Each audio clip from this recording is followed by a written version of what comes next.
Nothing But the Words, episode number 102, 3 Steps to Make Time to Write in Your Busy Life.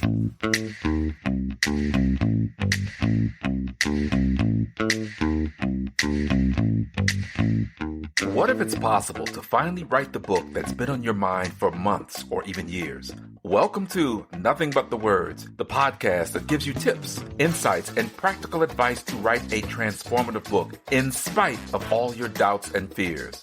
Writing a successful book isn't just for the lucky few. You can do it too with the right coach on your side. Now here's your host, your book coach, Candace L. Davis.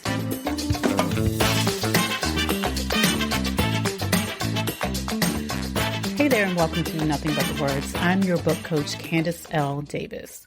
Before we dive into the main topic of today's episode on making time to write, even if you have a busy life, I want to share an opportunity with you that I'm really excited to have created for my coaching clients and for anyone else who's ready to dive in and write their book.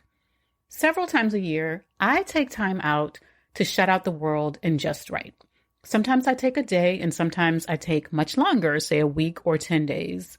In fact, I'm planning in 2023 to take a month-long sabbatical just to write. Looking forward to that.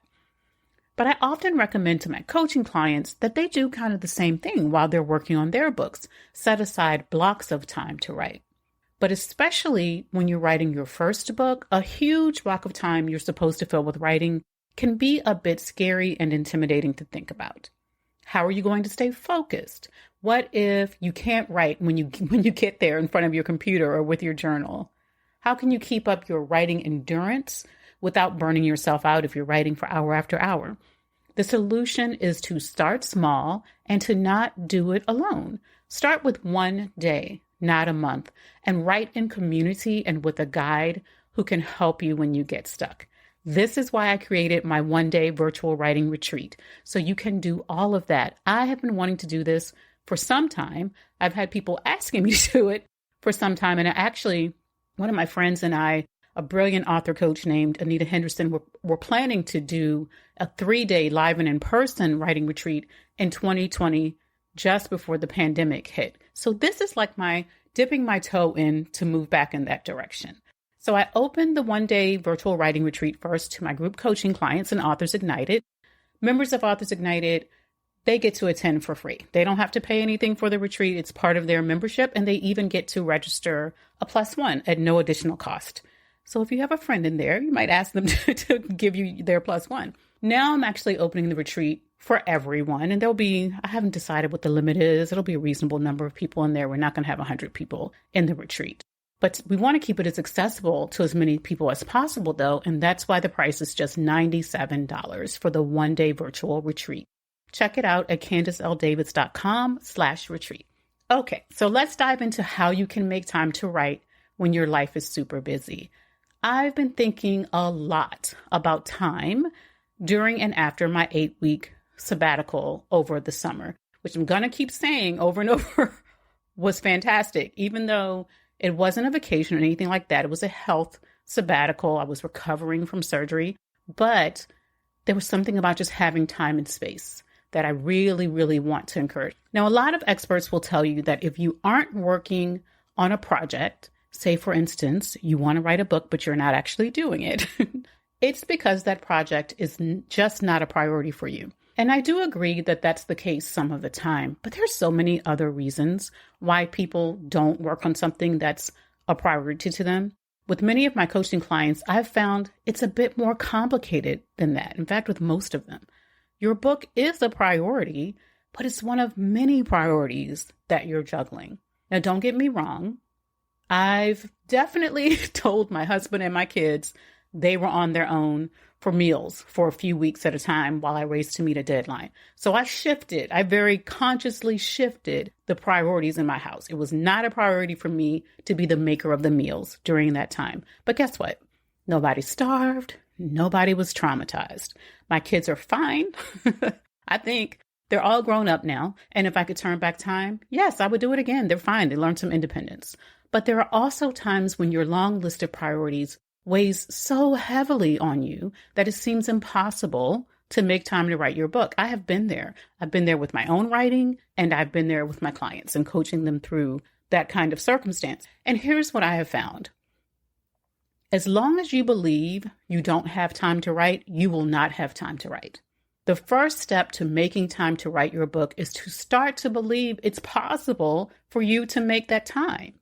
Now, I tell this story a lot, so forgive me if you've heard it before, but I share it because it's so relevant. At a conference, I spoke to a bright and interesting woman. This was years ago, and she was so engaging and just clearly so smart. And she told me about her book idea.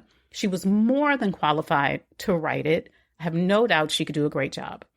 But she claimed she didn't have time to write her book. So we talked about it for a while, and she said she was a morning person and she felt most creative in the early hours. And I suggested she get up just 20 minutes early every day to write before her young son got up, because normally they would get up and start their day together. Her response to me was, "Oh, that will never work." She said, "My son can just feel when I get up and he'll come into the room." Now, listen, I know there are some kids who seem to have that sixth sense, and they know when you need time and they can hear you and they come and find you, right? He may be tossing and turning and thinking about waking up, and the minute he hears you click your light on, he's running to the door. But kids can be taught to respect our boundaries just like anybody else can. I suggested to her that if her son woke up and came and interrupted her writing time, she simply teach him to take his little booty back to bed, where he could read a book or play with a toy until she got him up to start the day. But y'all, it didn't matter what I suggested. She had a million reasons why she could not make time to write her book, because that's what she really believed.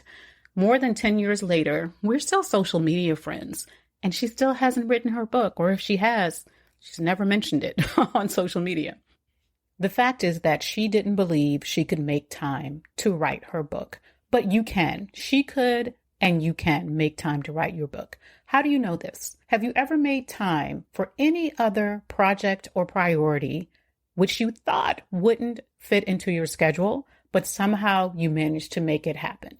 If your mother or your best friend or your partner or your boss needed you to carve out time for something important, would you figure it out? Have you ever done that? Has anyone else with a schedule and a lifestyle like yours ever written a book? Have they made time to do it? If you've been telling yourself and other people you don't have time to write a book, and you've been saying it for months and months or even years and years now, you're going to have to do some work to convince your brain that's not true. When you have that thought or when you say it out loud, don't just let it stand as if it's the absolute truth, because it's not. Question it until you see how it's not true for you. That's the first step.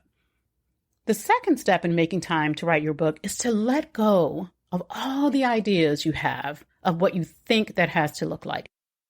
Like, I am a person who wants, like most people, to be told, hey, this is what works, do it. Or at least I think that, right? Until I actually get in that situation. And early in my writing career, I used to read a lot about the writing routines of successful authors. I studied their habits.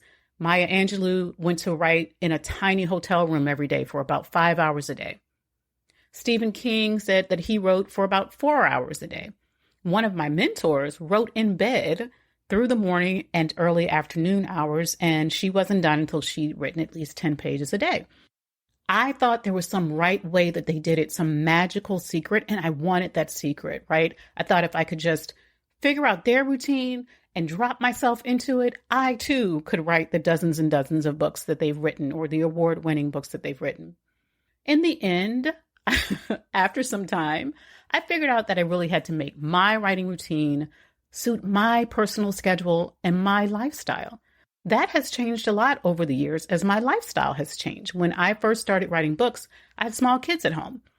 I have no kids at home now. They have flown the coop. It's a whole different lifestyle. When I first started writing, I didn't have a business. I do now. It's a whole different lifestyle. Listen, writing a book is so much like any other project in so many ways. There are definitely some best practices. You can and should learn from people who have successfully done what you want to do when it comes to writing books. But there's no one right way to do it. That brings us to the third step. Once you've let go of the idea that you're just going to follow someone else's footsteps and it's going to be perfect for you, the next step in making time to write your book is to experiment. One of my good friends who has written several books started this year with a plan to write every Sunday. That was how she was going to finish her next book. Now, she has a growing business to run. She has elderly relatives for whom she provides some light care. She's not a full-time caregiver, but she does have some responsibilities there. She has a husband who has designed his work life to be able to spend plenty of free time with her. And you know what? Writing on Sundays did not work out for her. Didn't work. Those work projects from her growing business spilled over into the weekend because her business took a giant leap in its growth this year. Her elderly relatives had some needs. They had some medical needs that did not limit themselves to weekdays, and she sometimes had to give them time and attention on Sundays. But rather than beat herself up, this is not her first rodeo, and give up on her book, she just changed her plan. For a while, she tried writing at lunchtime, but that was hard for her. She had a difficult time shutting out the world at that time. Now she's writing in the early mornings before she joins her husband for a cup of coffee. It's just 30 minutes a day, but it's getting her closer and closer to her finished book. And I have no doubt that if that setup stops working, she'll just try something else. Stop expecting everything you try to do to make time to write your book to work. Everything's not going to work. And even those things that do work won't necessarily work forever. If your writing schedule, the time that you have blocked on your calendar and set notifications for and put your phone on Do Not Disturb, still doesn't work out, don't waste time beating yourself up. That's perfectly normal. You don't know if it's going to work until you actually try it. It's not a failure. It's just useful information. Assess why that time doesn't work for you. It could be that you are not at your most creative at that time and you'd rather write at a different time. It could be that there are some meetings or things that have come up. Your work schedule has changed. Whatever the case, identify it and then deal with that. Try something else. Try a new schedule. It doesn't matter if it's writing once a week, writing every day. I'm a big fan of writing every day if that's possible for you, because it allows you to stay in the book, right? It allows your brain to stay in the book, but it's not possible for everyone. When you find a writing schedule that works, lock it in, protect it, guard it like you would any other appointment that's important to you. But keep in mind that as your life changes, you may have to adjust that writing schedule accordingly. Listen, many professional writers, meaning people who write for a living, have a writing schedule locked in. It doesn't change. They have to, or they can't produce the work that pays the bills for them, right? Just as many other professional writers, many of whom have day jobs that help them pay the bills, have to fit writing in where they can get it in. For me, that sometimes meant writing in the car while my kid was in karate or in dance class. It was fine. It still got done, and they still got to their activities. Deciding to write a book doesn't make the other demands on your time automatically go away. Take ownership of your writing time, though. In the midst of everything else, you take ownership of it. Start by believing you can make time to write your book. Convince your brain this is the case. Because if you don't believe it's possible, it ain't never going to happen. You got to believe it. Then let go of all the stereotypes and ideas and you must do it this way about what a successful writing schedule must look like. And finally, be willing to experiment until you find a writing schedule that works for you. It's okay if the first 1, 2, 3 don't work. Doesn't matter if that schedule is every day, once a week, one week per month, as long as you're making progress with your book. That's all for this week's episode, friends. If you want to make some time for your book, I'd love to have you join us for my one-day virtual writers retreat. It's online on Sunday, September the 11th, 2022. This is going to be a day of writing, coaching, getting your questions answered, and writing some more. You will leave with pages and pages written for your book. Register at CandiceLDavis.com/retreat. I hope to see you there. Thanks for listening to Nothing But the Words. I'm your book coach, Candice L. Davis, and I'll see you next time.